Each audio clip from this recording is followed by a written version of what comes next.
All right, we're here with Rancho Cucamonga Quakes Clubhouse manager and co-founder, or not co-founder, but founder of Casey's Clubhouse Crafts. Welcome, Casey Ploehn. How you doing? What's up, Casey? I'm doing good. Thanks, up, guys, man? for having me. Welcome Really to the appreciate Sunday it. League podcast. It's nice to finally it's see good to you. be back on Sunday League. I keep hearing about you from these guys, so it's nice to Good. put a face to the name. Yeah, it's been a while. We haven't talked to you in a long time, man. Face to face, at least. Yeah, it's been a while. And then of course the computer freaking sleeps. So, but no, it's been a long while. Well, how long have you guys known each other? Full mode. Oh gosh, Ruben, we went way back to Birdsall Park. I don't remember when we exactly started playing, but it had to have been probably like at least minors or majors. Yeah. At the 10 to 12 range. We were never on any of the same team until later on. But you were. I don't think you were ever on our team with Ryan Peters and Ryan Harris and Sharon Parker and all that. So no, I was on the Rockies. Yeah, I was like we were the rival. Yeah, I don't even remember you. I was on the A's. I was playing with the Roysters. At Birdsall? Yeah. Or you were at Eastern? No. I was at Birdsall for like 2 years or so, but I had to play the second season of majors at Eastern. What was it? Was it Jerry Royster or David? Like, what was the Roysters? It was their dad. Their dad was our coach. Yeah, that's right. Danny Garcia was one of the coaches, but he was young, But right. Yeah, I mean, we all know the same people from there, so. I think all right, well, I guess I'll do it. So hold on. Why don't we go around the horn? Oh, all right. Thank you. You guys have already, Well, yeah, let's go around the horn. What have me on. He's excited to drink. Oh, you're excited to drink. Hell yeah. What do you got? No, I got I take big gulps. So I've got a little Crown Royal and ginger ale. Nice. I call it the Kipwell Special. He was one of my coaches a couple seasons ago. Very nice. He got me on that, and it's tasty. Hell yeah. Nice. Hell yeah. Love that. Yeah. What you got, Boski? Boski? What you got? I got the Boski bomb. Poor man's vodka, Kirkland vodka with the white monster. Hey, it gives me energy. Is it the poor man's Absolute or the poor man's Grey Goose? Oh yeah, that's what I meant. The poor man's Grey Goose. See, he pays attention. They both got them. Yes. Long Island iced tea right over here. Simple. There you go. The Strong Island. Yes, sir. Strong Island. Strong Island. I'm having a Stone Double IPA, 9.4. And a mini glass for a mini guy. Yep. There it is. Yep. Very nice. Bigger than his Hey, well, cheers, man. Pleasure to have you on. Cheers. Mm-hmm. Salud. Sure, man. Plancha. Did you guys all kind of play high school also around the same time? Yeah. We all played high school together. Casey and I played freshman ball through senior year. Yeah, I actually got cut from the freshman team for grades, and Sparks was pissed because I think it was the Tuesday starter. Yeah. And then so after I got released, I had to retry out the next year. But yeah, freshman 2000 and gosh, what was it? Just 2000, I think. And yeah, that's when I met Boski. And then Rube came along the year after. So yeah. So it's been So I've known Rube a long time. He lived up the street from me. And we had a solid core of Sandlot guys that would always play up at the park. Yeah. And we play travel ball together with the Reds. See, and that's the thing is like we started. It was like that's when we started being able to wear like the metal spikes, and Steve Peters was our coach, and we were on the Reds, and that was fun. We had a good team too. Yeah, dude, we had solid teams. That was the team that we almost went to, like the state for All Stars. I think. Yeah. Yep. We went to like the semifinals of the state or something. Yep. And that was a pretty good squad there. Dang, but man. Then, Ralph went on to play varsity befoo I did. I didn't get a chance to really play varsity until senior year.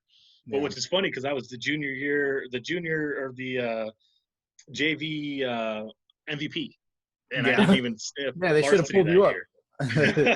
Well, they did, and I remember the Delman Young game because I was there for the Delman Young game. Oh yeah, that ball in the that CIF. ball hasn't landed yet. I think it killed a guy. Came out of orbit finally. Yeah. I saw something on the news, but yeah, I didn't get in any of those games. But I was up there, but I was just like, man, I mean, come on, man. Yeah, But that was no, he was. that was your sophomore year, Yeah, right? that was sophomore year. That's sophomore year for us. Well, for me, I was the JV MVP in my junior year.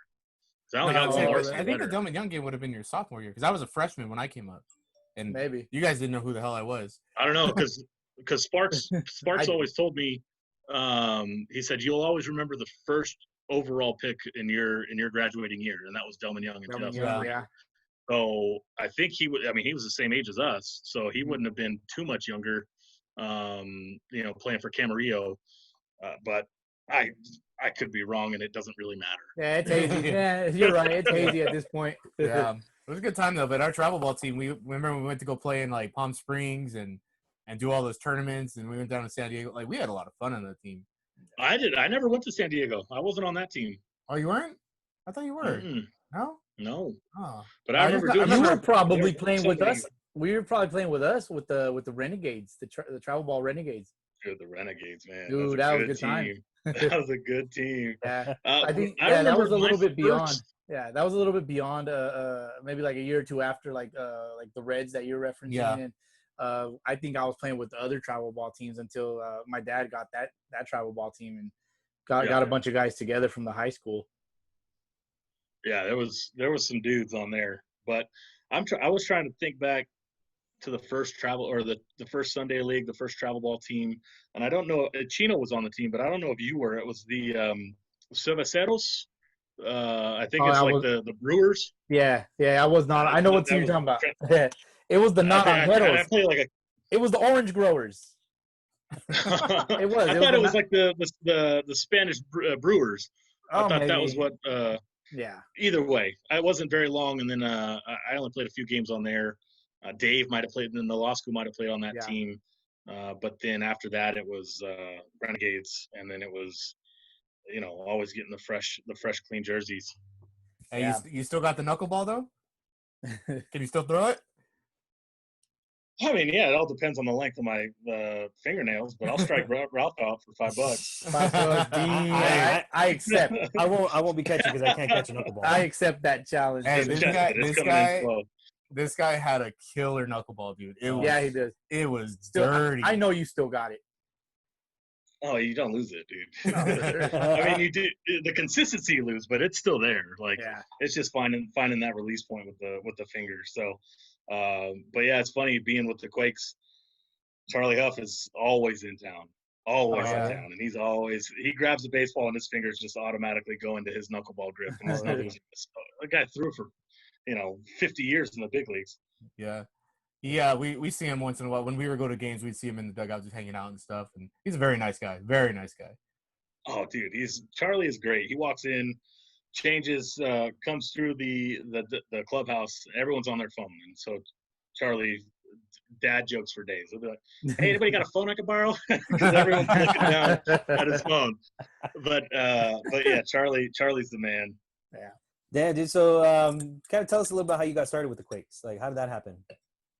Oh gosh, it really started my junior year in high school.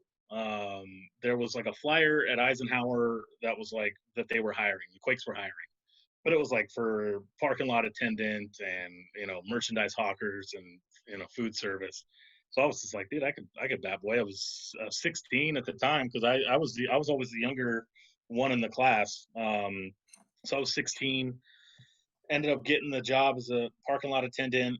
And I was like, dude, I want to be bat boy. Took like a season and a half, and then there was an opening. And I came in 2003. I came in and I was bat boying, and I think Jeff Mathis was on that team. Casey Kochman, Dallas McPherson, Napoli, I think had just gotten there. Irvin Santana. So there was already some studs that were going up the Angels ranks. And you're a big Angels fan too, so like I'm sure that was exciting for you. Oh yeah, you were jizzing all over yourself. I would too. Well, yeah, I wasn't telling anybody that, but so I did Bat Boy again the next year. That was the 04 season.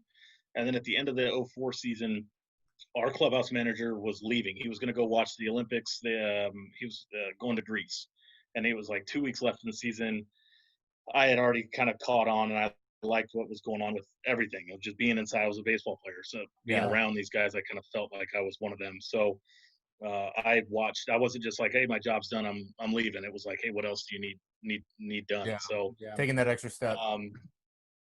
So they ran it up the chain, and they were like, "Yeah, cool, Casey's got it." There was no overnight trips yet, so it was all just local games and stuff. I should be able to handled it. It was, and then so they off season 05, they asked me to go to spring training, and I do that. I go work there, and then 2000. I'm back. 2005, we had Howie Kendrick. Oh, Eric Ibar was the year before. Then I had Howie Kendrick and Brandon Wood were kind of the two-star. Reggie Willis was on our team in 05. And those were the two biggest kind of studs. Joe Saunders ended up pitching a long time in the big leagues. And, so I had never really gotten properly trained. It was just all so quick. It was pretty simple. I didn't know the nuances of the game. I didn't have any feel back then. It was the big word in the clubhouse is just feel, dude. You got to have some feel with that. Like, don't ask this question, don't ask this, don't do this. You see the guy's having a bad day, don't go up to him, whatever. Right. And so, I definitely could have done better in that season. I ended up getting fired in May of 2005, about a month and a half in. I was there was always clean towels, but at the time we didn't have a towel service, so there was just always a pile of towels. Guys use so many towels per day, and we only had one commercial washer. But I could have done better. I thought I was one of the guys playing cards out there shagging BP. So they call me in. Oh, and Adam Kennedy rehabs with us, and yeah, I was gonna ask you. I remember you mentioned that Adam Kennedy was the guy. I didn't. AK. I didn't know the proper etiquette for big league rehab. Like, I'd had Tim Salmon, I'd had Troy Gloss, Shane Halter, but I didn't really know the proper etiquette with a big league rehabber. So typically at our level, the guy's shoes don't get cleaned. We provide shoe cleaner, but it's just me in the clubhouse and my bat boys, but they've got other responsibilities. So I didn't do Adam's shoes the night before. So he came in and he was like, "Hey, do you got any shoe cleaner?" And I was like, "Oh, dude, totally forgot. My bad." I go get the shoe cleaner and I drop it at his feet. Well, I guess there was a couple other players in there. And what they had heard was, "Hey, what's it take to get your shoes cleaned around here?" And I just dropped the stuff off at his feet. And so that got told to the bosses. And they had a meeting with me and they were like, "Hey, this, you got to have this isn't done. We feel you've been talked to. We're going to have to let you go." So I was 18. Most of these guys are the same age as me. Some of them are younger. Yeah. So that hurt. That really hurt. That was 2005. So to kind of speed it up, after I got let go, I went into like GameStop. I worked at GameStop for a long time. I remember that. And then I went back to Sport Chalet, and I was doing Sport Chalet a long time. So here it is, 2012. Rest in peace. Yeah, R.I.P. Sport Chalet. R.I.P. I'd rather be shopping at Sport Chalet. And so I messaged, now it's a new affiliate. The new ownership, the Brett brothers own the team. It's a new affiliate. They've got the Dodgers now just fresh in from Inland Empire. They had swapped affiliates. And so I messaged the GM, for like 2 years, it seemed like I was messaging him, and he was like, "Hey, we don't have anything." Finally, he hits me back up, and he's like, "We've got an opening for a bat boy." I was like 26. But, it's a way, it's kind of your foot back in the door. And so I was able to keep my job at Sports Chalet, work there full time. And then, there was time I'd get off at Sports Chalet. I'm running straight to the field. Yeah, it was right next door. Yeah. Yeah. Well, no, I was at the Redlands one, not the Oh. Rancho. I started there, transferred to the Redlands one, so it was a little bit hectic. Yeah. And then 2014, our clubhouse manager left, and I applied, I interviewed for the job, and they gave it to me. So I've been the clubby for Rancho since 2014, and that's short story long. That's how I kind of got my foot into the door in professional baseball. I gotta give you a ton of respect, like, for that, because like you stuck with it. Like you already knew baseball was gonna be your life. Well, right. When I got fired, I was done. When I got fired, I was just like, well, this sucks. I'm just, but after being in retail for 10 years, I was just like, I don't want to be a retail manager. No offense, but that's just, and with baseball, there's only like one job that you can get without a degree. Even grounds crew, head groundskeeper have to have a degree in turf management, and it's not just old school where they've got apprentices that just learn the ropes. Yeah. Front office, you got to have some sort of schooling, and if you want to be a scout or a coach, it takes a little bit higher level of baseball than I played. So there was only so many options for me, and there's only one other non-sport or non-playing position that is in the clubhouse, and that's the clubhouse manager. So, not having baseball right now sucks. But yeah, I love it because I get so much more time with the family. But I miss the boys, and that clubhouse, that camaraderie in the clubhouse is just, and you see all the players talk about it. It's just I miss when they retire. They don't miss the game; they miss the relationships and the friendships. Yeah. You are spending more time with these guys than you are your family most of the time. Well, the culture is different. Yeah, baseball culture is definitely totally different than being anywhere else. Yeah. That baseball brotherhood, man, it sticks and it doesn't go away. It's I'm a part of it. I'm not like a former retired player or anything, but I'm definitely, and my coaches every year tell me too, like, dude, you're a part of the team as much as anybody else. So getting that respect from the players is so cool. Hey, I ain't gonna lie. When I needed some autographs in spring training, my wife dropped your name a couple times. Oh, and who? JP, Jock Peterson. And he's like, Tom, I said, what's up? Is that the technique she was talking about? No, it was different. But it was her, and then it was I think she tried to get Bellinger, but Bellinger was busy. But he remembered you too. So yeah, I mean, Belly blew up. I didn't have Jock as a clubby, but I was there in 2013, 2012 when I was a bat boy. And what's funny, quick little story, he had already hit 2 home runs in the game, and he's going up for third at bat or fourth at bat. It might have been, I don't know if it was consecutive at bats that he hit 3 home runs, but he looks back at me and I'm just like, yo, dude, you gonna hit one? And he was like, we'll see. And boom, hits one. Third home run of the game. I go pick up his bat, and I'm like I'm like a 26-year-old. I'm 8 years older than this guy, and pick up his bat, give him knuckles, and he just kind of looks at me like, "You dog!" Like, we kind of called it. I was like, "Hey, you need to hit it here," and he was just like, "Well, yeah." And then hits one, and then funny. The next year, Scott Shebler, big leaguer for the Reds, he had a 3 home run game when I was bat boying too. So you're good luck charm. Well, yeah. There you go. There you go, right? Love that. I know you had a pretty cool experience. You were able to throw for the home run derby for Cody Bellinger. I remember you mentioned that. Yeah, at the All-Star game in minor leagues. In 2015, we were hosting, and the front office wanted Belly to hit in the home run derby, and he was like, I really don't want him. Like, we had a couple guys in the league. AJ Reed was one of them, big, country boy playing with the Jethawks. They were the Astros affiliate at the time. Your favorite team, Rube. And and so Belly was just like, dude, I don't want to do it. There's a lot of pressure. And Belly was 20 when he was with us in 2015. Yeah. And I think he had like 18 home runs at the time. And so our coach, Bill Hasselman, longtime big leaguer, backup catcher with the Red Sox, Wakefield, he caught Wakefield a bunch of times. He went to Belly and he was like, hey, we're hosting. Like, I know you don't want to do it. Because here's the thing, in minor leagues, there's 3 days. It's a 3-day all-star break. And if you're in the All-Star game and the Home Run Derby, you get like 1 day off.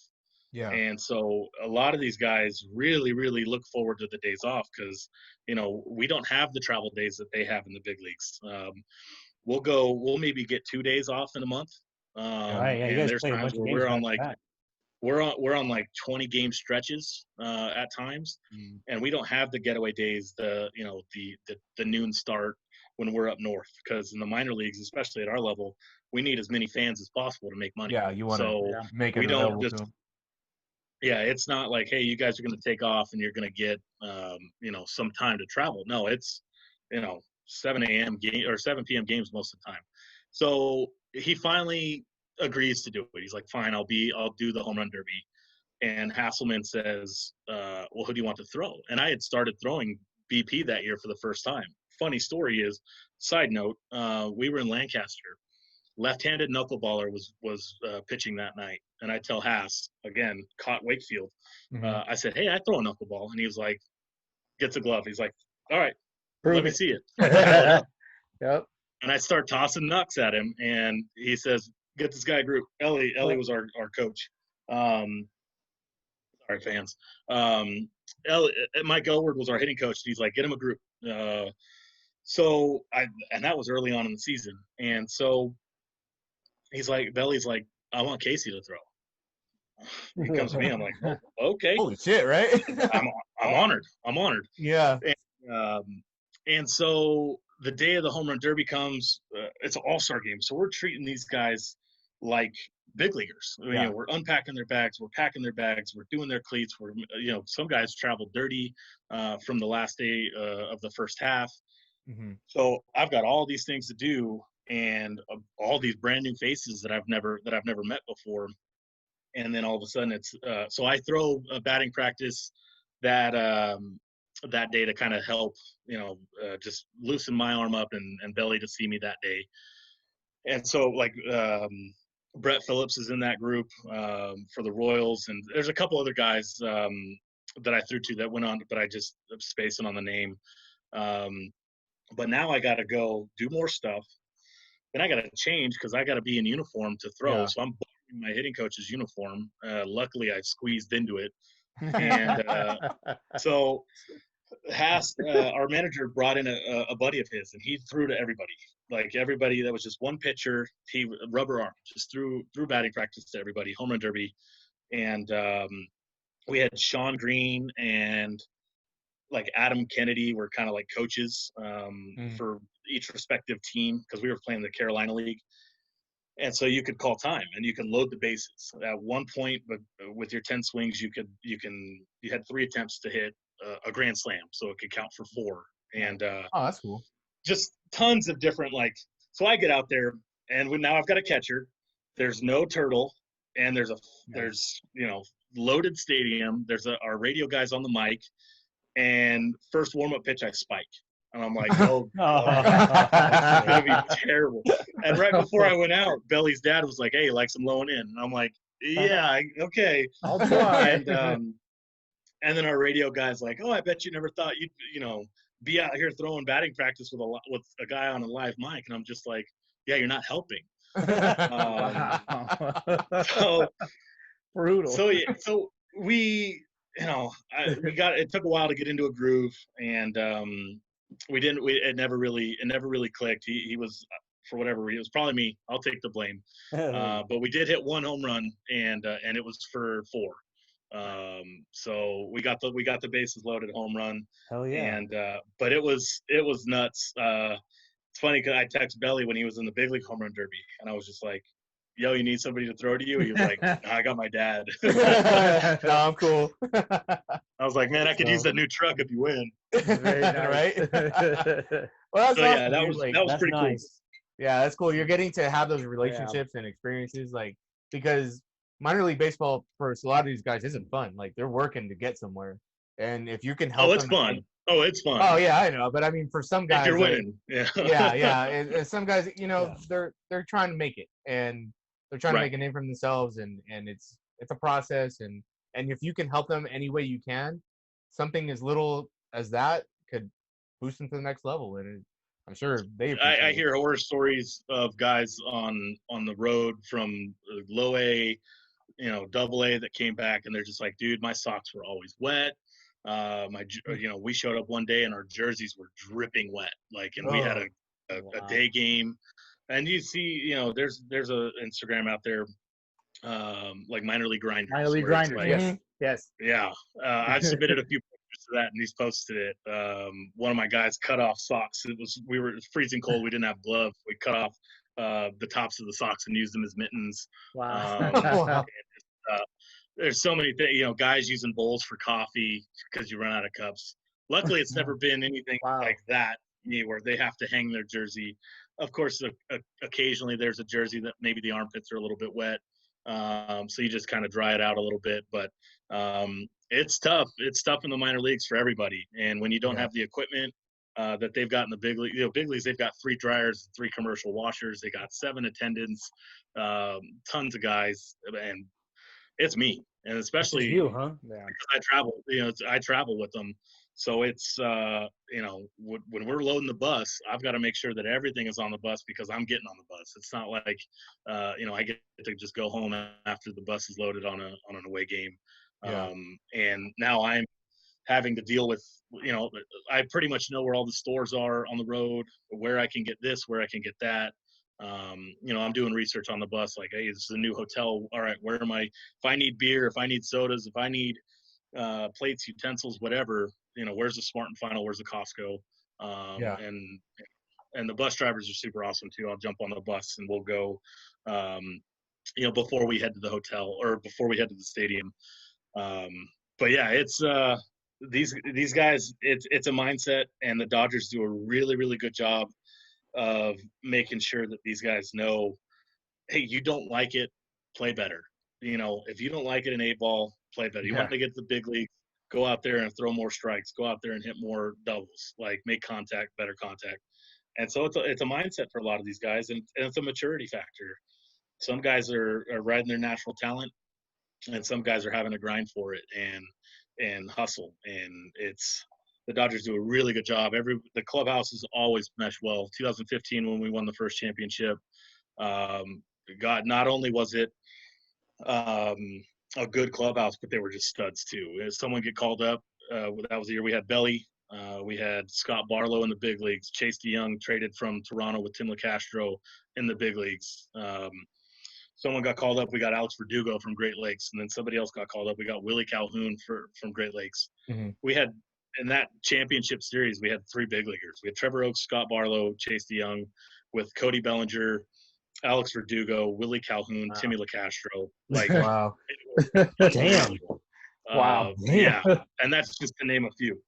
I mean, Brock Stewart he was shut down. He was on an innings limit. He wasn't even starting, and he's in the big league. So and then in 2018 it was the same thing. And it was, the Dodgers really, really do a good job of, they don't really do a ton of rules. They don't care how long your hair is. They don't care how long your beard is.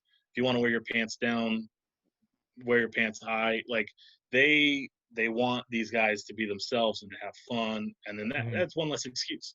I didn't, I had to do this and it messed with my, whatever. They draft really well, and it's a really character driven players that they get, not just stats. Because you don't have to be the best, but if you're meshing and you're in a good, it elevates, everybody elevates around, and the staffs, the coaches, the roving instructors. I mean, phenomenal. Yeah. I was reading something about scouting with the Dodgers, and just overall in the MLB, and the Dodgers and the Rays are the 2 top teams when it comes to scouting. And Andrew Friedman. Yeah, and it's just like they have a certain way how they do things, and it works. And I'm surprised a lot of other teams haven't caught on to that. But they have a system that just it's killer. Well, they're trying, and that's why every year, Dodgers coaches are getting manager jobs. And that's why true. they're all leaving. I agree with because that. everybody wants to pull into that. Even strength coaches and like our strong mind department, even like our mental coaches are getting pulled because they want that Dodger aspect, because everything that the Dodgers are doing works, and then when they get cheated against, it really sucks. We get robbed. We get the Red Sox who suck. Come on. I was going to ask you about that. I'm not worried about the Mariners. For that Well, this is what I want to ask you, because I know you have a relationship with these players, and some of them are big leaguers now. Have you had conversations with these guys, like talking about that kind of issue, like with the cheating? And not really. No, it's why I don't want to be that guy that tries to bring it up. Yeah, well, I mean, like, I don't think maybe they vent to you because you're somebody to talk to. I mean, you have that relationship. Not really, because a lot of these guys are a couple years removed now. Like, yeah, there's not too many of them that are, I'll send an occasional happy birthday or Merry Christmas, and I'll get some text back and stuff. But they've now had 2 or 3, 4 extra clubbies since they worked with me. So I get them for about a year, and Matt Beatty, Tony Gonsolin, Dustin May. Solid dudes. But I've had a really close relationship with them, more so than, I couldn't text Jock. Belly's okay, but he's got so much stuff going on. Bueller, so much stuff going on. He's up here now. I don't really have anything. He's got a lot going on. Yeah, I don't have anything. NL MVP and future Cy Young winner. Like, you can't fault them for not wanting to talk to their 2016 clubby. But no, I mean, I've talked to a couple coaches about it, but nothing in great detail, because what's that going to do but hash it up and And I think there's always something going on. A lot of players are trying to move on from it, and I'm sure it upset them, but they want to move on. I know I want to, but I can't. So it sucks. And then it's always next year. There's nothing we can do about it. We got another season. Yeah. Well, except for this season, there's always another season. Yeah, exactly. So we'll just get them next time. So for us, inside the clubhouse, it's just, and I'm even a little different because I'm not actually playing. All I'm doing is, supporting the team and washing their undies, where they're out there actually getting gypped of it. So no, I didn't really, it's just, I didn't even tweet about it. Like, I put one little video, my mom's donkey was kicking, or their neighbor's donkey was kicking like a can, and I was just like, oh, it sounds like a curveball coming. I'm just so skeptical, just because I'm in baseball, that I'm pretty cautious about what I tweet as far as opinions or this or that. I'd just rather not have anything for them to get mad at me about. Yeah, and then you have the vocal players like Trevor Bauer. Like, he's out there. He don't care. Like, he just puts it out there. Yeah. And then there's the guys that are very humble. They're just like, I'm not going to talk about it. So you have two ends of the spectrum, and the times are changing. The media is going to press them. That's their job. But I can say that a lot of these players have been very humble about it, and just kind of like, they're letting the fans deal with it. And the fans they're going to take care of business when it comes to that. Yeah, and I'm sure that's I've only met Dave Roberts a couple times, but I'm sure that's coming from them and the front office. It's what's you let a couple of the veterans take care of it. Belly became a veteran last year or this off season when he was talking about it. Turner talked about it in great length, but you don't see Kike really saying too much. Kenley might have said a couple words here or there, but everyone's just like, what can we do? Let a couple guys talk about it. It's out there. It's said, let's just go make it to the World Series again. Yeah. And I feel like the Astros, like, they really kind of pushed the other way with Carlos Correa talking shit to Belly and stuff like that. I'm like, dude, cut it out. Like, shut your mouth. Yeah. I got Correa's autograph here somewhere. Oh, you could, I could wipe my ass with it if you'd like. Another thing, I know that you had an experience which was really cool when the Dodgers actually came down to Rancho Cucamonga to play the Quakes in an exhibition game. Oh gosh, yeah. And I didn't get to make it to that game. I was trying to, but I'm sure that was a really cool experience for you. That was my first year as a bat boy, and so I worked that game. What was funny is the Dodgers got the home clubhouse, but then during the game they were in the visiting dugout. Gotcha. So it was like really weird, and it was Quakes versus Dodgers, but it was so early in spring training that teams weren't even set up, so it was just kind of a prospects versus Dodgers. I don't even know if I had any of those guys that season, or at least to start the season, that played against. Wow. Yeah, gosh, Jerry Harrison was on that team. I heard Adrian he's a Gonzalez. funny That was the guy, first time I dude. saw him. I didn't catch too much of it. They came in a couple hours before the game, and and then that was it. It was just a 1-day thing. So, yeah, one of the guys broke Jerry's bat, and I remember he got that bat, he signed it in the dugout, had me run it over to the visiting side, and like gave it to the pitcher. It was just like, hey, nice pitch, something along those lines, like, here's you shattered my bat, like, thanks. But yeah, that was pretty crazy. That was pretty early. That was pretty crazy. Pretty early on in the Dodger relationship with the Quakes. That's cool, man. Like, it's a cool experience to experience that, and not everybody can say that they have. And like I said, or DH said too, like, there's a lot of respect because you worked hard for that. Yeah.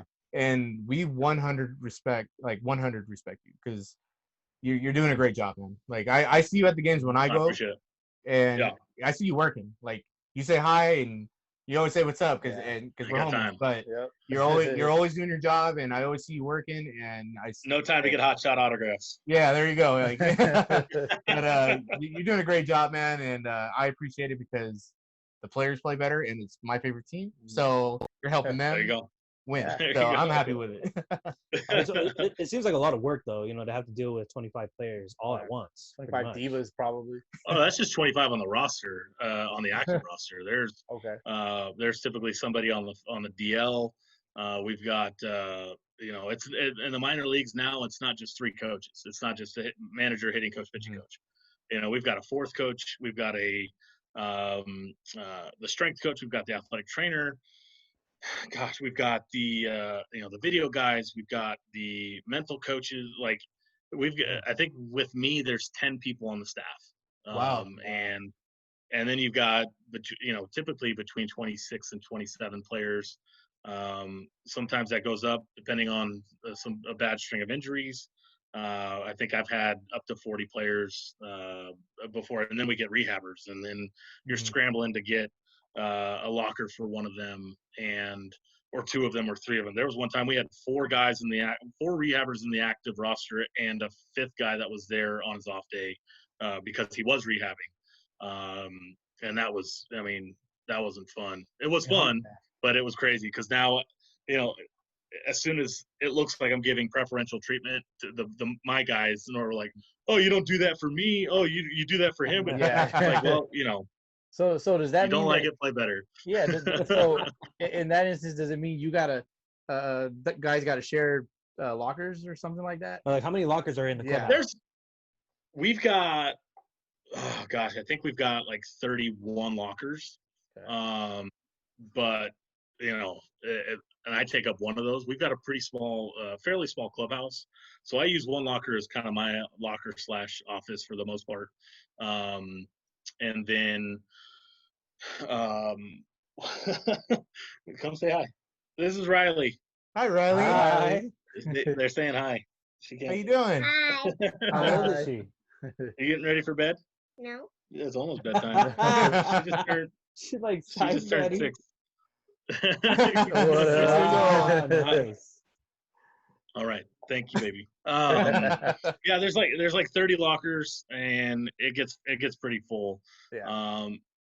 There's been times where I've had to, we had Trevor Cahill, where I was just like, he comes in, I'm like, man, I don't have a locker for you, and it feels bad. And most of these guys, the pitchers especially, like, I don't care, just find me a place to set my bag down. I'm gonna be here for a few hours, and then I'm out. And then even some guys will at least offer, like, hey, you need to hang your pants here, put your wallet here, or whatever. Feel free. And they're just like, no, they're all really, really cool about it. I haven't had anybody that's really been pissed off that there's not a spot for them, and they get it. They've all been in the minors, and they pretty much understand. It is what it is. We're all grinding. So not like you can exactly go in the back and build them a locker. Right. On the spot. The space is the space. That it's what I got, and I gotta tell them that too. Like, here it is.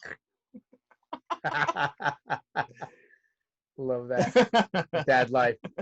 Oh yeah. So I know that like a lot of minor leaguers like to joke around and they have like jokes that they play on other players and things like that. What's the funniest one you've seen?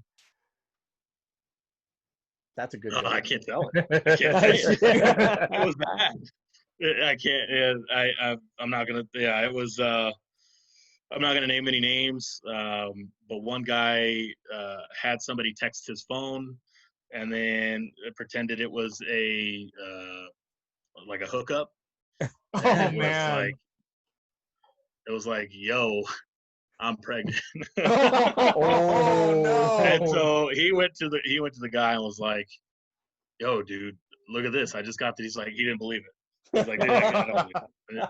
And it took a little convincing, but he got convinced, but then it was quickly like, they quickly shut it down after that. He was, Yeah, you don't want to piss anybody off. Yeah. And then they don't play good that night, so and they have a bad night because they're stressed out. And then So I'm sure there's been a ton of other ones. I can't really think of any right now, other than that. But I'm also doing other stuff too. There's times I'm sure there's a lot of stuff in the hotel rooms, or in the hitters in the batting cage are talking crap. I spend a lot of time with the pitchers. We'll play hacky sack before I've seen before they that start playing because- catch and stuff. Yeah. We got to stay loose, man. They Yeah. got to get the hips activated. Keep the hips going. You're such And a it's, hippie, dude. With the hacky sack. Yeah. Gonsolin would actually come out on start day and play a little hacky sack just to get his legs loose. Yeah. Really? So he's in like full uniform on like a Sunday day game, an hour and a half before he's gonna start getting his routine ready, and he's out there playing hacky sack with him. And he was like, one, it's a part of my routine, and two, I like to get my hip flexors going and all that. So but I'm sure there's a ton of other jokes. Probably, it is probably a good way to get loose. You're moving around and you're getting your legs swinging. So it gets pretty crazy. So you just gotta, especially the top prospects, you're like, whoa, hey, don't go chasing after that. It's not worth it. And you guys play some flips still? No, it's turned into almost like a full recess for us, where there's guys playing catch with the football. We'll get one of the aerobie frisbees out there. Wow. The hacky sack. One year we had spike ball. It's everyone's just kind of staying loose, and but no flip, no pepper. We actually see other teams after we leave there. When they come to us the next time, they're playing hacky sack now. They see That's great. You guys are influencing. It's just like, okay, I see you guys. Yeah. Like flip, like we had some epic games between me, you, Ralph. Somebody else was on there that we got on. Who was on there? A lot of people, man. I always used to go to war. I think it was Gammy. Yeah, Gammy would he'd get into it. Mm-hmm. And we had a lot of fun playing flip. Yeah. It's just like it's kind of like disappearing now. That hurts me.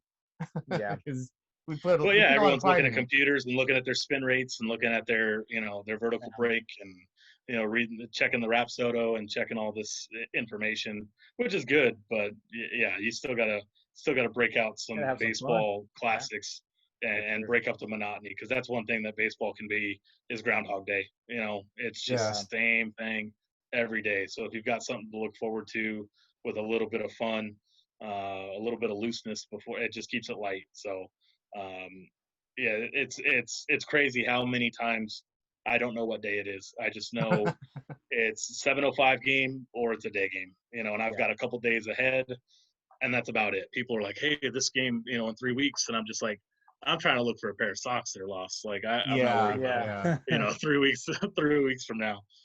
That kind of leads me to my next question when you mentioned the technology. We talked to Jesse Chavez a couple weeks ago, and we were talking to him kind of like how people are using that technology at that level. Are they using that as well? We are. Yeah. Yeah, we're traveling with the Rapsodo, which is basically at most minor league stadiums. There's this big square. It looks almost like a plexiglass screen behind home plate, and that's called the TrackMan. So that's basically almost a radar that's actually tracking spin rate, location of the plate, velo, all that. It's actually more accurate because you can find that on websites.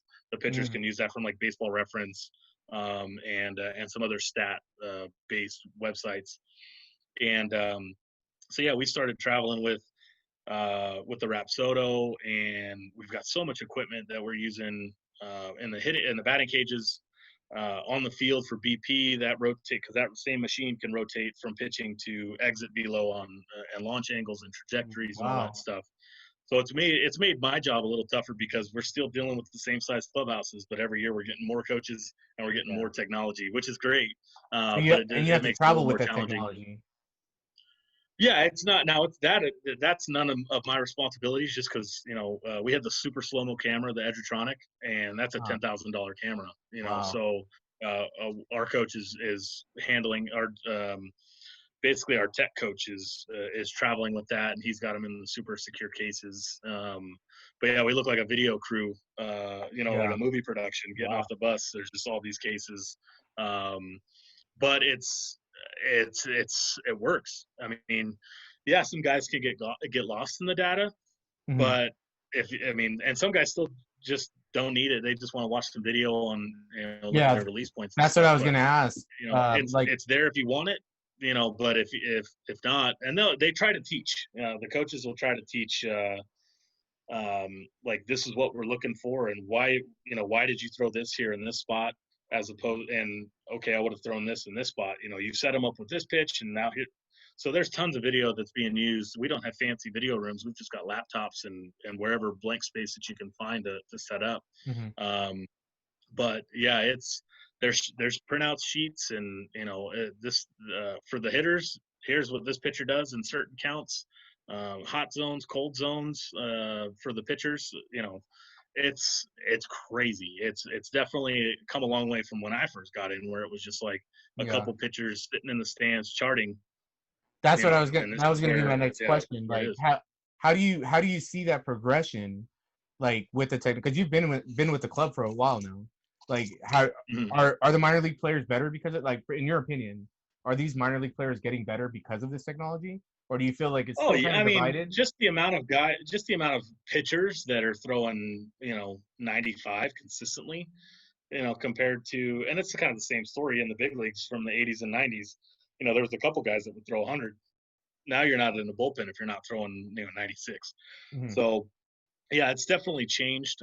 I've even seen Connor McGinnis. He was our pitching coach for the previous 2 years, and I think it was 18 and 19, and he's now the assistant pitching coach for the Dodgers. I mean, he's turned guys throwing 92 and then found a glitch in their mechanics with the video and the data and the spin efficiency. And as soon as you can tweak that, and here's 3, 4, 5 extra miles an hour, and this much more movement on your pitches. So the technology has definitely improved the game. It's made it harder for the hitters because the pitchers are nasty. I can imagine. Yeah, pitchers are getting nastier. Yeah. Oh, yeah. They let you play with it? I wouldn't want it. No. Not with my arm. Not after breaking my arm in a beer league game. I ain't messing with that. Tell us about that. Like, what happened exactly? Like, I remember it was pretty. Well, it was the perfect. I remember you called it the perfect storm. Yeah. Oh, well, kind of. Oh, well, first I'll lead with just kind of my career of injuries. It started. I had a slap tear in my rotator cuff. I was playing shortstop. It all started. Slow pitch softball is legit. And don't you say anything else. Thank you. Yeah. Oh, Casey would always wear the baseball pants playing shortstop for. I've seen Casey lay out and make some fucking crazy ass catches. Hell yeah. So, the nice thing about slow pitch softball is you can stay active. You can play Monday, Tuesday, Wednesday, Thursday, Friday, Saturday, and go play hardball on Sunday. Yeah. And then you're back. So you can never miss. Fair enough. You know what? I couldn't hit a fucking softball to save my life, so I don't know why. You stand at third base with a big hitter up at Big League Dreams. I was playing shortstop. I was playing shortstop, and my arm, I just couldn't make the throw anymore. I transitioned to second base, stopped pitching, transitioned to first base, and then had surgery on it. Then back to pitching. So my first major injury, championship game, we were at Upland Memorial. I think it was the Aztec League. I'm playing with the SoCal Titans. We had Dave Nolasco on the team. Okay. We've actually had Wes Littleton, former big leaguer with the Rangers, actually holds the record for. He got the save in that Rangers 30 run to like five. It was like 30 to 5. Yeah, He got the against save. Baltimore. And he's got a ball in Cooperstown because of that. But he came out and played. And so it was like an 0-2 count. I'm like, you know what? Pitch this guy outside, and fastball in the outer half connects with it. As I'm coming through, ball hits off of the top of the glove, hits me in the face. I remember and that. I get a broken nose, orbital socket, and cheekbone. Ball bounced over to the first baseman. We got the out. I'm out of the game. Hey, you got the out.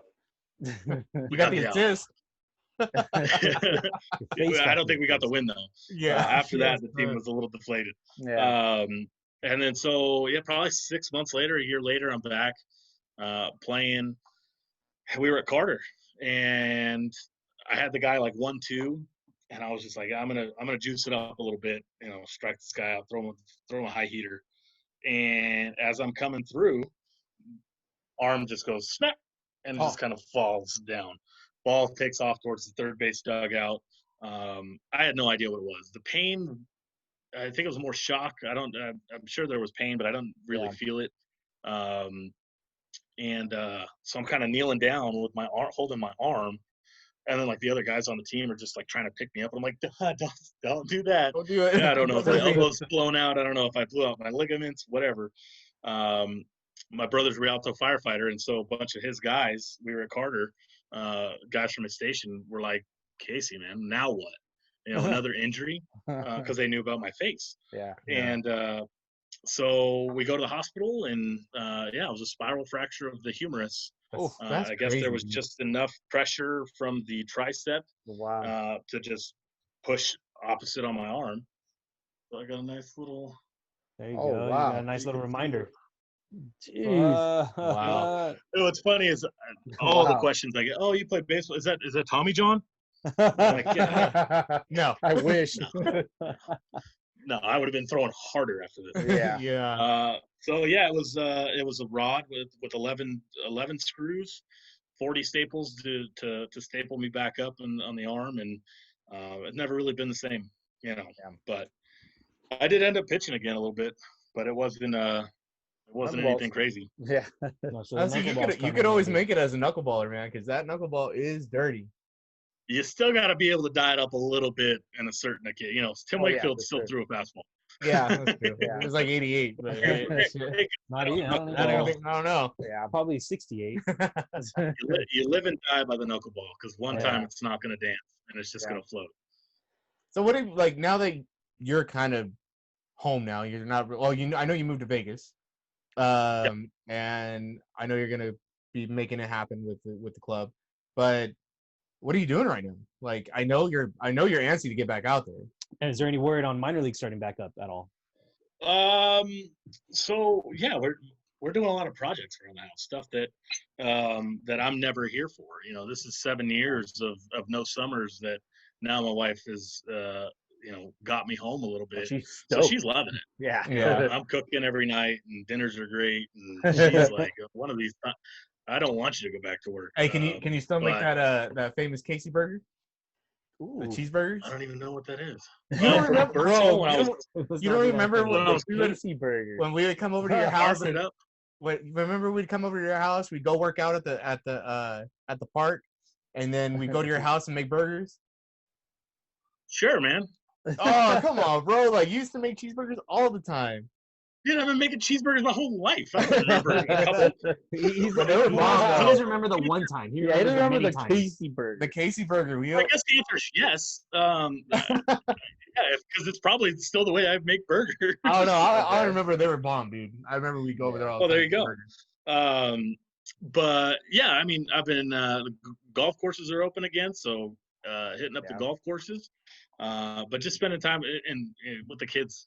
Yeah, I miss so much time with them during the season. Yeah, I get 6 months of no work in the off season and all the taking the kids to school and picking them up. But there's still 6 months that I get to miss out on family birthdays and my wife's birthday's right around Mother's Day, so there's been like one time where I've actually been off on her birthday. Our wedding anniversary is in the middle of June because naturally we got married before I was in baseball, Right. or back in baseball, so we didn't schedule that for a fall wedding. So we normally celebrate our together anniversary, which is in March, as opposed to our wedding anniversary, which is in June. So no, it's just been wake up and go downstairs. Yeah, I know. Nice. How your But parents as doing? far as I mean, Dad's a little bored. Mom's she's up in Oregon with my grandma, hanging out with her. Grandpa recently passed, so she, with the COVID, Sorry to hear that. it's been a little hard for Grandma, so she went up to just kind of keep her company. But other than that, health wise, everybody's solid. Still up in Devore, just living the retired life. That's good, man. Just chilling. Pretty sweet bat rack you got behind you there Oh, too. yeah, I'm that's wondering if sexy. any of those are autographed, or are those Oh, just? I mean, come on, man. Of Oh, course that's they're sexy. Damn, look at that! I see some pine tar on those. The Mizuno. Yeah, that one's for Farmer. They look like game I used got bats. Farmer there, Juan Uribe, Matt Beatty, Jock Peterson, Adrian Gonzalez, Will Nice. Smith, Gavin Lux, Tim Salmon, Howie Kendrick, and then Awesome. the Seager up in the case there. That's a Corey Seager right there. That's a Michael's bat case spotted a mile away. You know it. Yeah, right here, dog. Here you go. Here you go. Hey man, so Yeah. any word on like when minor leagues are coming back at all, or it's just kind of waiting on? I haven't been told anything. Nothing's going to be official until Major League Baseball has something official. The minor leagues can't get away with TV deals, so having no fans, I don't know how that's going to work with baseball.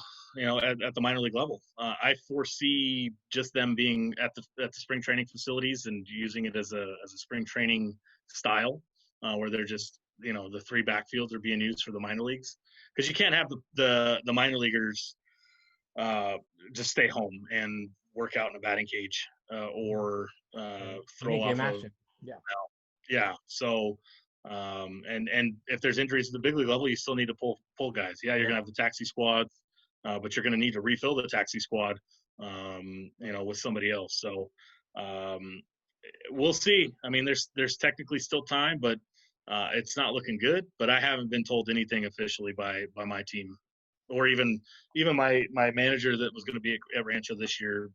He hasn't been told anything. So it's all dependent on the MLB, on the owners, and the players union. How are you gonna keep on with Casey's Clubhouse crafts if you got no broken bats? Nice. Oh, there's backstock. You got it. Nice. I've got plenty. Oh, dude, And if I have to, I could dip into the the Juan Uribe or the Will Smiths. Special order. So how did that come about? You were just starting to think of different ideas with broken equipment or game used equipment that you could. Yeah, I'd kind of gotten an idea, and I was just like, you know what? I got 6 boxes of bats in my garage. Got with my dad, and I'm just like, yo, we can probably do this. So we just kind of fiddled around with it.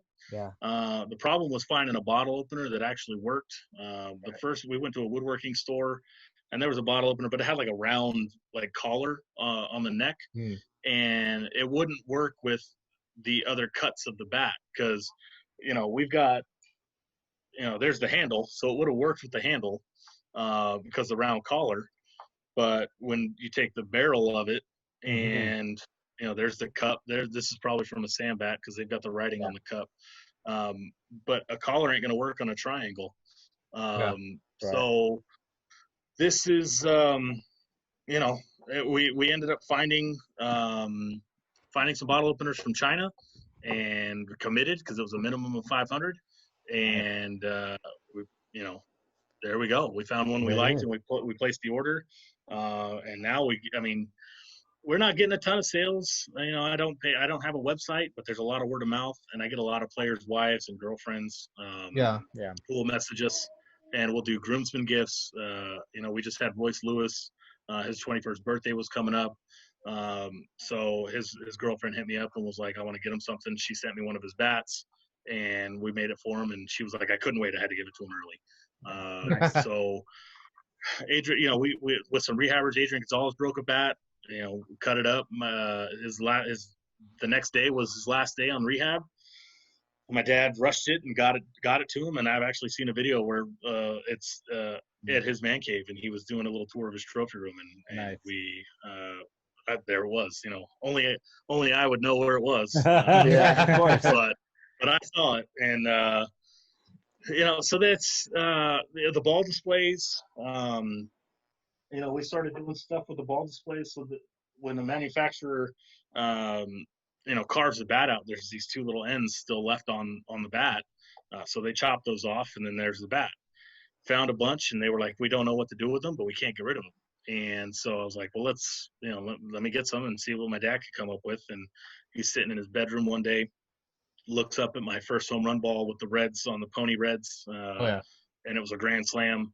And he's like, ding, ding, ding. It was a cheap gold base display, takes off the globe, kind of, fake mounts it to the wood. And it was just like, that's it. So they're a little harder to understand, with a bottle opener. It's a bottle opener, but with the ball display, it actually takes a little bit of story for them to be like, oh, that's actually from a carved bat. Advanced baseball players would know what it is. Yeah. So, dude, that's pretty nice though. I mean, just to be there on that much baseball on a regular basis, it's got to be pretty sweet. Right. Yeah, it's I haven't woken up and been like, God, I got to go to work today. Right. Yeah. How about the Caps? You don't work a day in life, or you don't work a day in your life when you love what you do. For sure. Yeah. Are you still making the taps for the beer kegs? Those aren't as profitable. Those are more dangerous cut. So we'll do them on a special occasion, or if a bat that's broken happens to kind of lead us to make a tap handle. But yeah, it's not something that we've got consistently on, just chopping them up. But yeah, there's some tap handles that we could do them out of the handles real easy, but it's the ones with the logos that I think look better. But those are a little harder. Yeah. I can say that your product though is top notch. It is great stuff. I have 2 of your openers, and they're great. I love it. I use it all the time, and they're beautiful to look at. Oh yeah, sure. And you were like, and I appreciate because you found me a Dodger one, and I remember you were like, I got you one. I'm like, oh hell yeah, let's do it. So it's favor for a favor, but I took care of you. Yeah, so it was good. Were you? Yeah, I got some in the works for you guys. Don't feel left out. All right, nice. All right. Dude, cool, thanks, man. You're too good to us. Yeah, absolutely. No, Ruben, you already got some. I'm talking about DH. Oh yeah. I got enough. We're very lucky. We just received a gift last night. It's actually just right up here. There we go. It's a little light up box. It's got our logo in it. So, nice. Were you in the minors when Trout was coming up too? No, I think it was like 2010, 2008. Yeah. Oh yeah. Okay. Something like that. Before you came back, right? I was in the middle of my retail years. I miss Trout. I miss Trumbo. A couple of the Garrett Richards. A couple of those guys. But I've seen him. I've seen Trout against us at Inland Empire. He rehabbed with the 66ers. And then Garrett Richards 2 different times with the 66ers and with the Storm, the Padres affiliate. So I've ended up catching their autograph on the end around. So I know you're a huge Angel fan. Like, I know how is it working for the crosstown rival? Like you're working for the Dodgers, and I know like ball players are ball players, and you're establishing these relationships. But as a fan, like, does it kind of like my fandom is totally side by side. I'm a fan of the Dodgers now because I can look at the lineup almost any day and see a guy that's my friend that I've worked with. So dude, Dodgers are solid. I still pay attention to both. I actually follow the Dodgers more now, just because they're on the TV in the clubhouse, watching the big league team, or catching our guy that got, when Buehler made his debut or D-May made his debut, watching them in the clubhouse, because it's a couple of years ago they were playing with guys that I'm standing next to. So I've seen a lot of debuts from guys. We had Buehler in like 2017, and at the he went from A ball to the big leagues. Same with Brock Stewart, same with Andrew Tolles, where it's where that jump is made, and it's just like, dude, he was just here. Funny 2 months ago. Funny you mentioned Andrew Tolles because they're calling him the king of social distancing right now. Nobody's heard from him, and like I hope he's well. Hey, come on, man. I hope he's well, but still, like, he's a good ball player, man, and like I know he had his struggles, and I don't know what's going on with him, but I hope he comes back. Neither do I. That guy could hit, and he was a first pitch, ambusher, and he would connect, and he was fast, and he was a good defender. Yeah, man, I loved watching his interviews in the postseason where he was still. I just saw a Facebook memory, and he had his goggles on, and he dropped like an S-bomb. He was like, "Oh shit, man!" Like on the camera, and I was just like, "That was live TV," and of course he was doing it with the glasses. But yeah, I said maybe 30 words to the guy, but I didn't dislike him at all. He was just all about his business, and he's trying to go somewhere. And he did it. Yeah. Is there anybody coming up, like for example, last season that you think people should pay attention to for the Dodgers? Gosh, dude. I mean, last season in my mind, it's so far away. Yeah. I haven't worked since middle of September. Seems like forever ago. Yeah. God, I mean, Jacob Amaya is probably going to be a guy that you hear about, middle infielder or kind of a utility infielder. I had Omar Estevez a couple years ago, signed out of Cuba. He was a Double-A last year, or the majority last year. I think he got to Triple-A. DJ Peters. DJ Peters he's a high-end prospect. Glendora guy. Yeah, he's been a Triple-A the last year and a half. Big time pop. Yeah, it's just the problem with the Dodgers is it's twofold because there's so many good guys that you're either going to force your way up or you're going to get traded because they can't stay in one spot. Bullpen help or something. A lot of guys that we've traded away has made it to the big leagues, and we've used a lot of guys that were lower tier prospects for us with no shade to them. But they became top tier prospects for somebody else. Devin Smeltzer was a guy for us that got traded to the Twins, and he was in the big leagues, a couple months later. Yeah. And so that's kind of I try to talk to some of these guys because we get a lot of guys from the Quakes that are on MLB Network, and their names are on the bottom line about being thrown in trade deals. So I just, as much info as I can kind of give them as just an older guy that's seen it a little bit. It's just like, hey, don't see it as the Dodgers don't want you. See it as somebody else really wants you. Yeah. And then you're going to shoot up the ladder, and it's all about making it to the big leagues. It's not about the Dodgers whatever gets you to the big leagues. Yeah, the Dodgers are so stacked. It's like there's not a lot of room. Like and believe it or not, like from what I understand, their training program is so good that these guys most of the time stay healthy. So there's not a lot of call-ups where people are hurt all the time.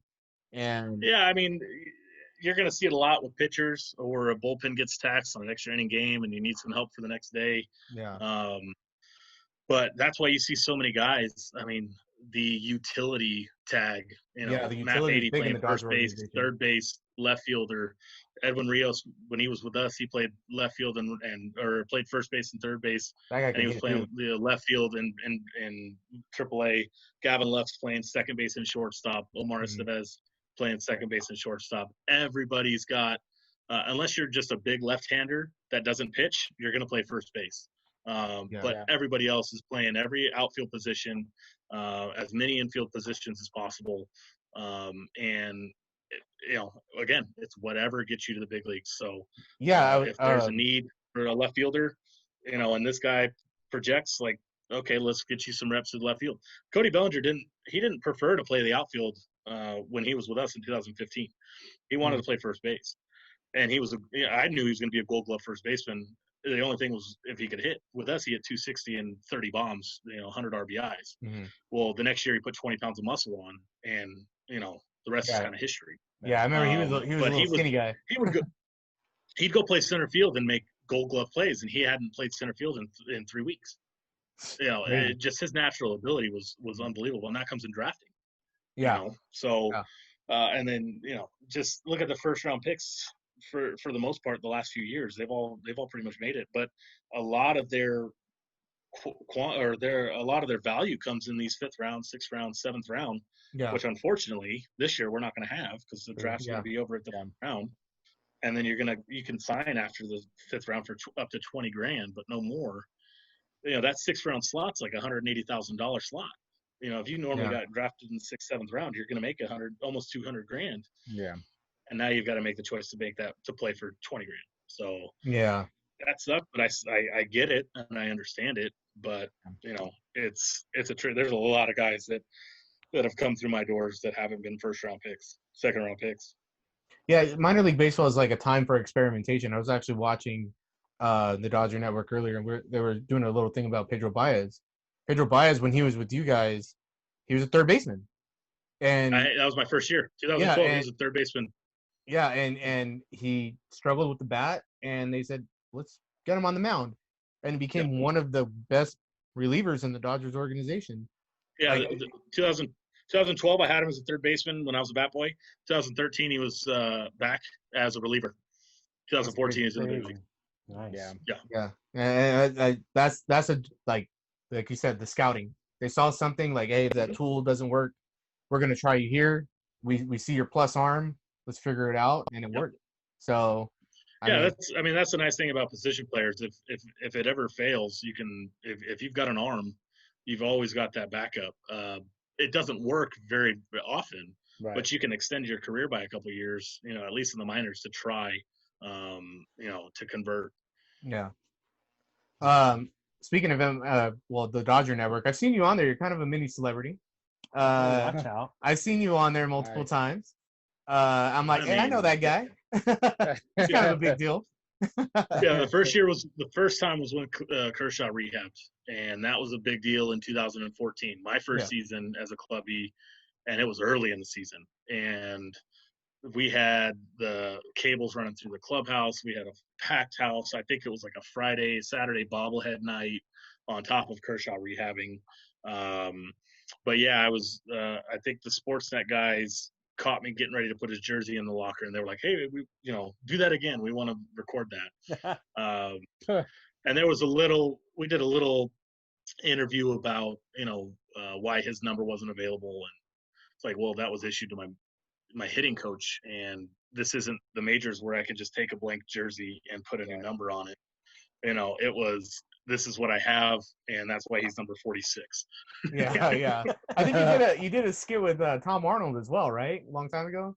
Oh gosh, that was a long time ago. I remember the Best Damn Sports Show period. Yeah, that's what it was. Yeah. And again, that was my improper training and not knowing the deal, but they had kind of, his spot was over, and I was like, yeah, if I could just get that jersey back, because it was just a jersey that we issue to people, and I just had his name put on it. And he was like, oh, I don't get to keep it? And I was just like, and the producer or whoever was just like, hey, that's good. Like, do that again. Whole little skit. But I think he was legitimately pissed that he didn't get to keep the jersey, because I seriously kept it. I was like, I'm going to need that jersey back. He's like, really? I was free, buddy. Yeah. Nobody told me you could have it. So, damn, God, that was a long time ago. Yeah, I remember seeing that on TV, and I was like, oh, man, that's Casey. I know Casey. I've tried to look for it before. I can't find it. I think I saved it somewhere, but I couldn't pull it back up, and you can't just put Tom Arnold baseball skit. Maybe now someone's found it, but that was somewhere. Was Chris Rhodes on that? Chris Rose? Yeah, I think so. Yeah, he was on that show. I remember that show. Yeah, was Ron Dibble? Rob Dibble. Tom Arnold. Probably Chris John Rose. Sally. We're gonna have to fact check that. Yeah, we're gonna have to fact check it. It's been that show has been on so long. Basketball. Right. Yeah. My wife appreciates you because I can text you and be like, hey, who's gonna be rehabbing? And she's got a lot of pictures and a lot of autographs from when you let me know, like, hey, so and so's coming to town. I don't give her any inside info. I just say check. That on the podcast. What's funny is Twitter probably knows more than I do, and I get info from Twitter, constantly. And I've actually looked at my fantasy baseball stats before, and I was just like, "Yo, we're getting Rich Hill tomorrow," and he was like, "Really?" Our pitching coach. Oh yeah. Yeah. So be ready. Yeah, but so we're gonna go into our quick pitch questions. Okay. You know, they're just a random set of questions just to kind of you travel with the team, so you can answer a majority of these. What's your favorite minor league ballpark? In the California League. See, my favorite is a complete different question than why like players would have a favorite, because it's all based on the clubhouse. Yeah, Um, exactly. My favorite clubhouse to go to is probably the Lancaster Jethawks. There's enough room, it's spacious, it's easy access from the parking lot to the bus, and that's probably, as far as a clubby goes, that's probably my favorite. I mean, outside of Rancho, of course, just because home cooking. But to travel to, yeah, it's probably Lancaster, which is funny because they're on the chopping block. Yeah. Yeah. That's Colorado, not Seattle. Fact checked. There you go. Very nice. Nice. No, I know you're busy and you have a lot going on when you are traveling with the team. But when you do have kind of a break to kind of do your own thing, what's your favorite city to visit in the California League? We don't. It's so crazy because we don't get the travel days like the major leagues do, where they leave after a game and then they've got the next day off, so they get to go explore. We have a 7:00 game in Rancho. We're done at 10:30, 11. I'm done washing laundry at 3 a.m. and we might have a bus to Stockton at 7:30, 8:00 a.m. So I'm basically taking a nap, waking up, and loading up, and then we've got a 7:00 game that day. So we don't really. And I actually use the road trips as my break. I get to sleep in and I get to stay up late because when we travel, I don't necessarily have to do the laundry on the road. So us clubbies will do like a trade. So when they come to me, I'll do their laundry. When I come to them, they'll do my laundry. So we actually kind of get the nights off. So I prefer the overnight trips for that because I get a break. So yeah. I'm in the hotel watching Netflix, or back in the a couple years back we were playing cards. It's changed now with Fortnite and the traveling. Guys will travel with a monitor. What's your game that you play on your phone? Because I saw your wife post something at the Angel game, and you were playing. Well, that was Clash of Clans, man. We had the Clash of Clans, and then the Boom Beach. We've kind of transitioned to Clash Royale instead of Boom Beach. But resources are collected, man. You gotta stay on your war, on your war battles and stuff. And that was an off day during the season. So you went to a ball game, they were like, "Hey, we want to go to an Angels game," and I'm like, "I don't want to go to a baseball game with my family," but I went. Yeah. And that going to games has changed in my eyes. I actually went to a Dodger game. Andre Ethier had rehab for a long time, like 3 weeks with us. The first time he broke his shin in spring training, and he was trying to get ready for the season. He was with us for almost a month. He actually left me tickets to go onto the field for BP, brought me into the dugout. We talked a little bit, got a tour of the clubhouse. That's awesome. Went and saw my manager, Hasselman, was in the stands because the minor league season was over. He was doing some scouting, and sat with him. And I left after like the second inning. I had been there since like 4:00. I was just like, it's just a baseball game. And, I'm going to get home to the family. I've been gone a long time. And so I leave. I'm listening to the game in the car. And there's the play that Chase Utley, it like bounces off of Gonzalez. And like Chase Utley turns and like throws the ball behind his back to Adrian Gonzalez. And that happened right after I left, and now it's on all of the replays that you see all the time. I was basically the brake lights, through the stadium. Wow. But it was a nasty play. But yeah, I was just like, I came to see Andre come for BP. I saw Bueller. That was the year Bueller got called up. Seager came by. Saw a bunch of my guys, and I basically took off after like 2 innings. I've met Andre multiple times, and he's always been a class act, dude. He's awesome.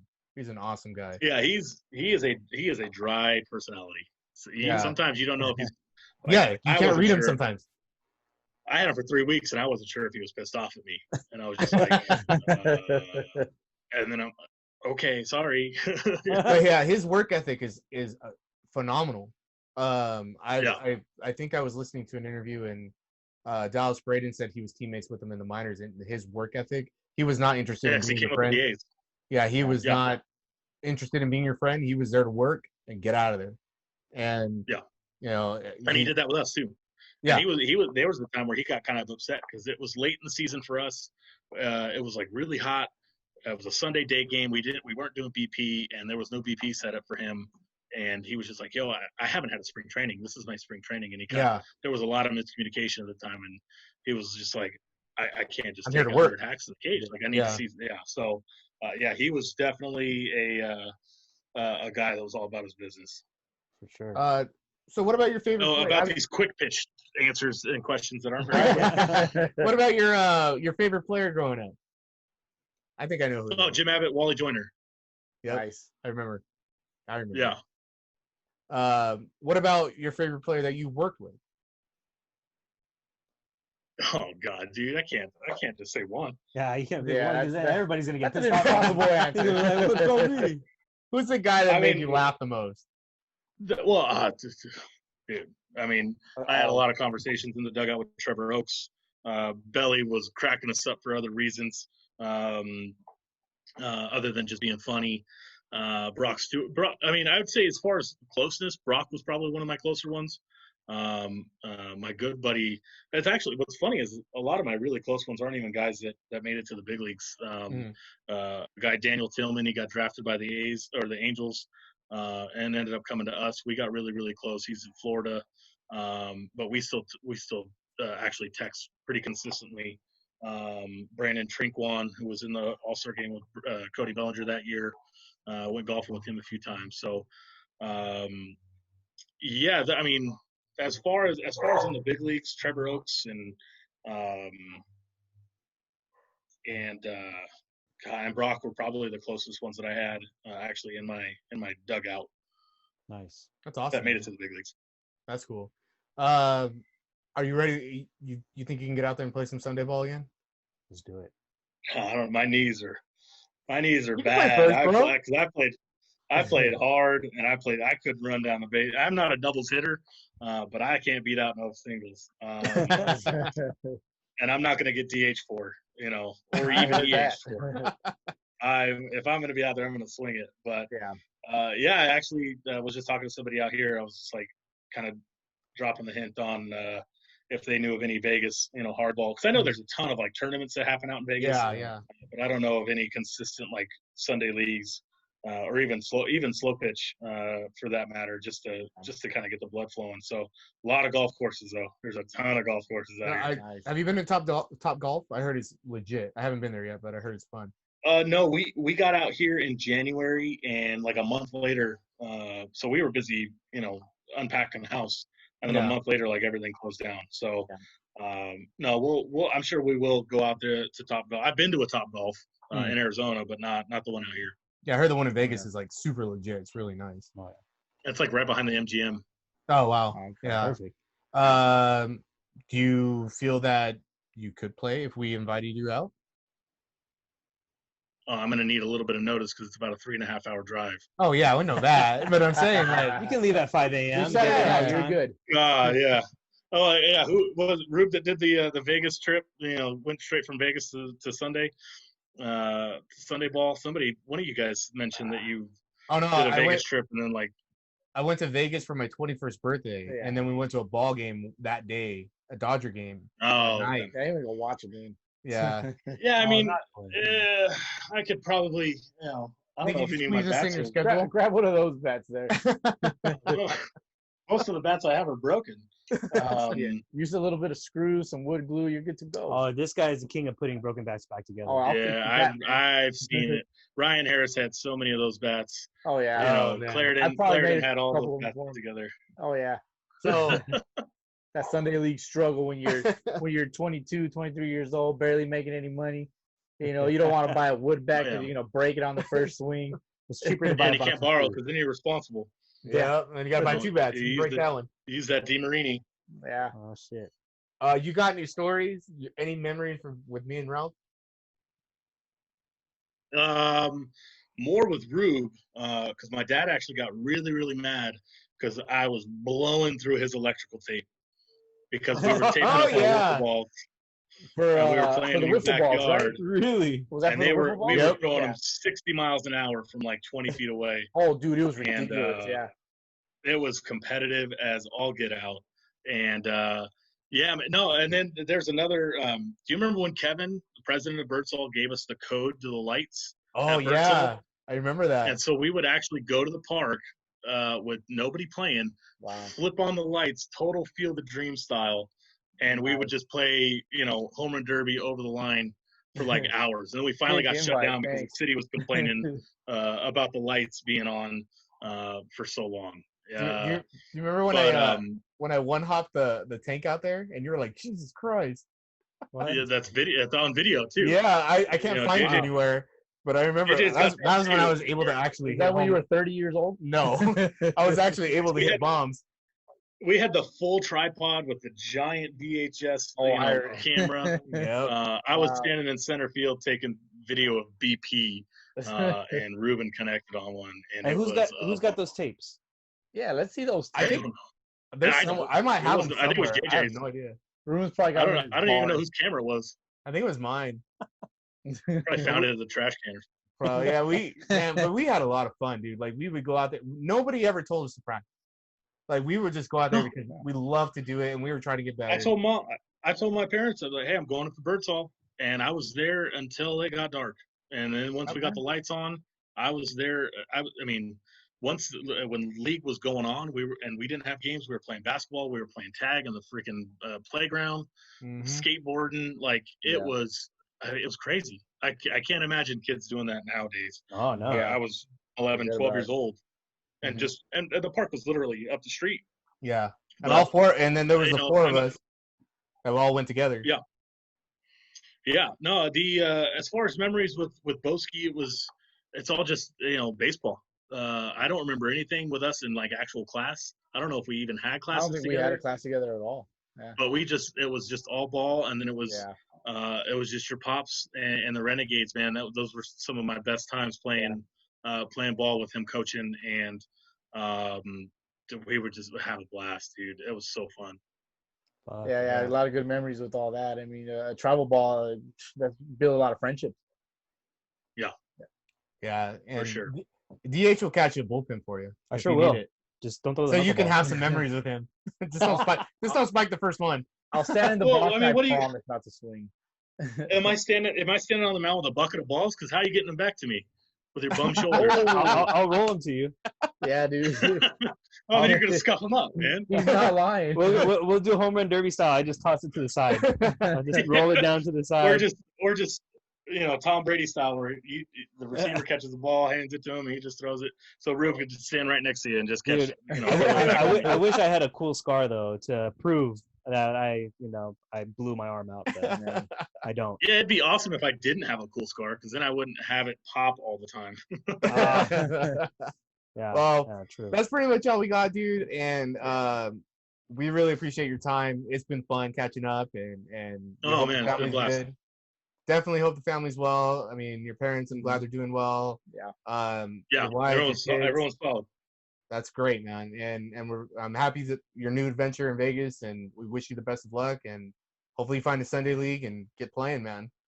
I know you miss it. We'll see. I brought this out. Actually, it was after I got fired in 2005. Our Lord and Savior actually signed. He did a rehab. No way, dude. That's the Holy Grail. That is exactly what I was going to say. The Holy Grail, right there. I don't know how that is Bartolo Colon, but it is. It's got the 40 on it. His honor. Yeah, that's his honor. With the Angels, right? Yeah, and so I knew the system and where he would go after he left, because I saw the Mercedes. I went to the players' parking lot, and I saw the Mercedes backing up towards the left field gate. So I ran in, and they had bleachers still in left field before, and so it was a couple guys with them, and I caught him, and I was just like, Bartolo, can I get your autograph? So, and I still have the ticket that I bought to my old employer that had just fired me that season. I bought a ticket to get that autograph, and Bartolo Colon signed it, man. Big sexy. Did Did he talk to you in English or Spanish? Or did he say I don't even know if he talked to me. He might have just signed it and handed it back to me. Yeah. I don't even remember. I just got remember his some of the other ones. book because we Yeah. ordered it and we were supposed to be getting a Poster. poster signed by him because we pre-ordered it. Right. Read a couple pages, but Yeah. he's got a Like all together, or like you guys were you reading them? We to were bed, or what? popcorn reading, Yeah. just like in school. For sure. But yeah, man, we really appreciate your Yeah, time, dude. appreciate And you know, where can we find your products, bro? Like for Casey's Clubhouse. Oh man, Instagram is probably the most is probably the easiest. It's at Clubhouse_crafts. I'm on Twitter. I think it's at Clubhouse Crafts. I don't even remember the tagline on that, but you can just search Clubhouse Crafts We'll plug or it. Casey's Clubhouse Crafts. Facebook, just search Casey's Clubhouse Crafts. I got an Etsy store. You can buy some of the bottle openers and stuff. Easiest way to do that, you could just search Casey's Clubhouse Crafts on Etsy, or go to the Instagram. There's a link in the bio that'll take you over to get some bottle openers and some really cool stuff. Problem is that everything is so different that I can't just put, I've got 20 handles that are black, 10 handles that are tan. Yeah. Every handle is it's got different tape markings, and some are clean, some are dirty, some have dried up pine tar, some have seam marks, some have scuffs from foul balls. So everything is unique and different. Could be from a minor league game. It could be from a little kid, that broke his bat in travel. It's just game used bats. But every one of them is pretty unique. I used to know the story of all of them, but now we've cut up so many that I all the bats kind of blended in together. But there's some cool ones, and I do a lot of the custom ones that the guy, Beatty Matt Beatty came to the house, dropped off a bat, I saw that. watched me and my dad cut it and make it up right in front of him, and then handed it to him. And what's funny is he's actually got the second bottle opener that we've ever made. We bought 2 of those original bottle openers from the woodworking store with the collar, and I had a bat with his bat knob decal on it, and it had like his beard, like an outline of his beard. It was like blue. Wedding gift for him. So he actually got the second one we ever made, and then he came back full circle after being in the big leagues. I went and met him at LA, and he gave me a couple bats too to make. He was like, "Hey, if you want to sell some, come get the bats." So I went to the clubhouse, and he was working out. Gavin Lutz was there. A lot of my minor league guys were there. Verdugo was there. Like, got to see Beatty take some ground balls on the field. I'm standing in the third base coaching box while Dino was hitting him ground balls. But yeah, so Beatty ended up coming to the house, and I met my dad, saw the shop. One of the first customers that we've ever had, and he didn't even ask for it. I just sent it to him as a wedding gift. And full circle, he gives me a big league bat, with his name on it. The first one I did, it was just a team produced bat. Like, it just said LAD on it or whatever. It didn't even have his name. It was just kind of provided by the team. So now he's got, one of these B45s or Victus or Chandlers that I'm able to cut up.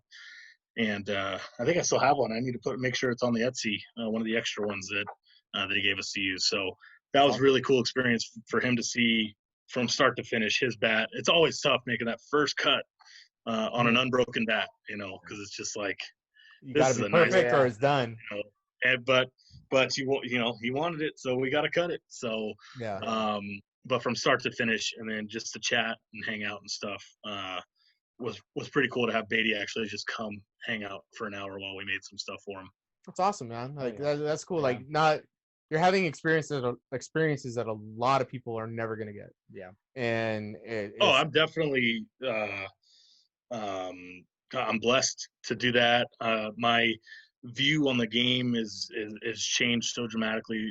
Being not just in the stands, like I can't be a fan. I can't just go to a game and hoot and holler, because I hear so many of the people that are so bad at heckling, and I'm just hearing it every day, and just looking up into the stands, and it's just like, I don't like that. Yeah. You know what? And we like to say this on the pod. it's a different perspective because you're a ball player first Yes. and a fan second, and you have that key, that part of your mind that really focuses on the game, and you understand the game. And I would consider you an advanced ball player because you understood, what it took to get to the next level. And though none of us really made it to the next level, but we worked hard to try to get there, and we knew what it took. I just feel that like your understanding of the game really helps you, in that portion, because you can kind of you can relate. We had the interview with Jesse Chavez, and he's a professional. We're not professionals, but we were able to relate because that baseball language is so, generic. Like you know the game, and I'm sure that really helped you.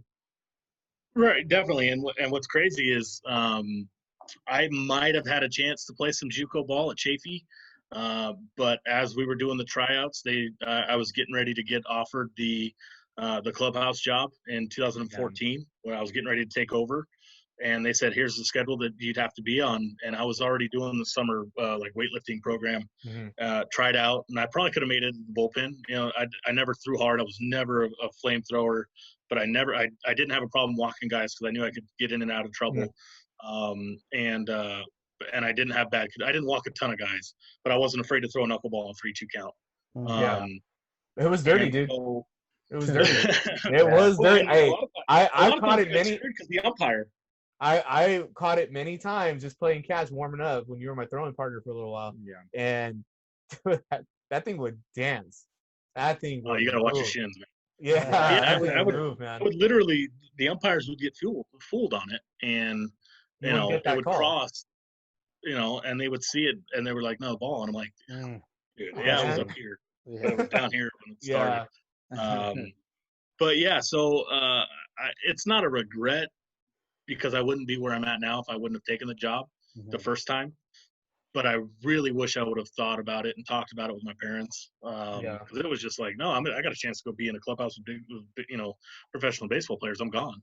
But I wish I would have had that, because who knows? I could have been taught something, and maybe this guy had a good scout friend, and I was able to get a couple ticks up on the foul. Who knows? But unlikely. But it was something that I never got to technically exceed the end of my career because I just kind of gave up on the baseball aspect of it to play. And I think I probably knew that I didn't really have a great chance, because if you're not touching 92, 90, you're not getting looked at regardless of how good your command is, because you're going to get lit up. And we 78. We didn't grow up with that technology to figure out the spin rate and how to increase velocity. Throwing programs were non-existent. Like we just at least at our school. Yeah, it was play catch for 10 minutes, and Coach Ramirez, Ernie was the one that nobody really liked at first because he was making us work harder, and he was probably the best coach we ever really had. And he didn't. It didn't go over well. Yeah, a lot of people had issues with him. I mean, I know he always as a coach would, pay attention to everything and give it everything he had.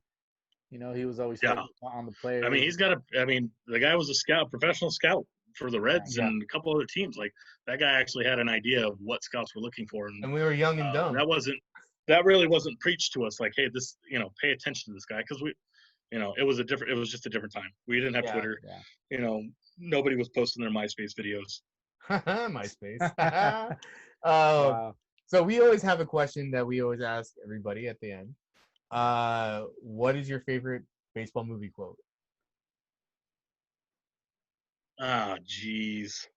I think that's a big. I mean, I can't come up with one, but it's like, You're Killing Me, Smalls has got to be in there. Wendy Peppercorn. It's a bunch of Sandlot ones. Oh yeah, Sandlot's great, bro. You chew it, of course. When they're at the pinwheel. I never, being a West Coast guy, I never liked, want to have a catch in Field of Dreams. It's play catch. You don't have a catch. But East Coasters, they love that. Yeah, it's different. So I never liked that quote, but it's got to be Sandlot. Rookie of the year when Daniel I think it's Daniel Burns, the guy from Home Alone. He's in the cage. He gets locked in the cage, and he's like, "Put me in. I can throw strikes." He's locked in the cage. And he's just freaking out in the cage. That was a good one. God, Little Big League's an underrated that's your baseball favorite, movie. right? Yeah. Seattle. I mean, I've heard Major League is the most accurate one. Not Bull Durham's kind of close second, but Major League is what am I supposed to do with a live chicken? Is a good one. We can't have guys thrown up in the clubhouse before the game. 90. Where are you going, meet? 90 feet is a solid one. There's some deep cuts in there that I'm a movie guy, so I don't typically just like the one, the normal one. But we crushed Sandlot. We watched that all the time. Yeah, I think we watched it at your house multiple times just after working out. We'd eat burgers and I had it on VHS. I'd rewind it. We'd watch it, rewind it, watch it again, rewind it, watch it again. Yep. Actually had the little brother from Sandlot was actually at Quakes and threw out a first pitch at one of the championship games. One of our games last year. Signed a jersey that's in our front office. I didn't get to meet him because he didn't come in the clubhouse, but I got to see him actually walking around. Those guys are tiny. They never really, for sure. Except for I heard Yaya is Jack now. Oh, he's gigantic. I mean, Benny the Jet is a firefighter in L.A., and his brother was actually the guy that played the older Benny the Jet in the movie with the mustache. Oh, really? Wow. That was his actual older brother. Yeah. Oh, wow. Huh. Movie guy, dude. Come on. There you go. All right, that's a fun fact. Yeah, that is a fun fact. There's a ton of quotes that I mean, most baseball movies I'm gonna have a quote for you, but I don't know if I could pick just one. And we early in my career, we would actually, our manager would only let us watch baseball movies on the bus. So naturally, I'm typically the movie guy. So they all look to me to bring the movies on, and we watched them all. Yeah. Were you ever bribed for any particular movie? Bribed? Yeah. Oh, we lost your audio. Lost your audio. That muted. There it is. What do you mean? God, I'm killing it. What do you mean bribed for any movie? Like, hey, we want to watch this movie tonight, and another guy was like, no, we want to watch this movie. No, I typically bring about 6 or 7 movies. Okay. And I just kind of stand up, and it's never 100%. So I always get yelled at if we end up choosing one of the different movies. You're getting yelled at anyway. Yeah. All the time. Yeah. It's always my fault. We did a talent show. I did the splits in the talent show in the clubhouse, and they purposely didn't vote for me to win the prize money because I'm the clubby and they're already tipping me. So the money went to somebody else. Yeah. That's fair. Yeah. I just got to say, man, I appreciate your passion for the game for sure. Like, it's pretty clear. You got a lot of passion for the game. You stuck with it. Even if after they let you go that first time, like, dude, you're making it, in my opinion. You're making it in my eyes. Like, that's. I appreciate it. Unfortunately, if I'm good at what I do, it doesn't automatically mean a promotion. So I just got to keep grinding. It is, man. It's just like umpires. Clubhouse staffs are, once you're there, there's nowhere else to go. So they pretty much stay. There's not a lot of turnover, but I'm having a really, really fun time with the Quakes. The front office is great. The Dodgers, all my coaches that come through, everybody's solid. So I've got really no complaints other than, some long hours, but and not a lot of off days. But yeah, man, I have a really good time doing what I do. Yeah, man, just keep doing it. Shout out to your wife because she supports you through all that. Like, it's not easy, and you got kids and you got a family. Right. Yeah. She's a single mom. She's a military mom. A baseball mom. Like, it's half the season, 6 months. It's a little different than the military just because I'm not going off to war. But but just being alone on her own. Dealing with 3 kids and 2 dogs and a house and dinner and homework, and she is definitely a trooper for sure. Yeah, all those things. Well, thanks, man. Thanks for joining us on the podcast. It was definitely nice talking to you. Yeah, pleasure having you. I appreciate it, man. Thanks for having us. That was good fun. Yeah, it was good to catch up, man. Very good to catch up. We got to get together when you're out here. I appreciate it. Yeah, let us know when you're out here. I forgot my wallet, man. I ain't got no piece. Hey, I got you, bro. I got you on fire. I'll get you next week. All right, hey, cheers, man. Thanks for joining us. Thanks, bro. And see you later, man. All right, catch you later. All right, have a good one, guys. Casey Ploehn, Casey's Clubhouse Craft. What's up? Cheers. Yes, sir.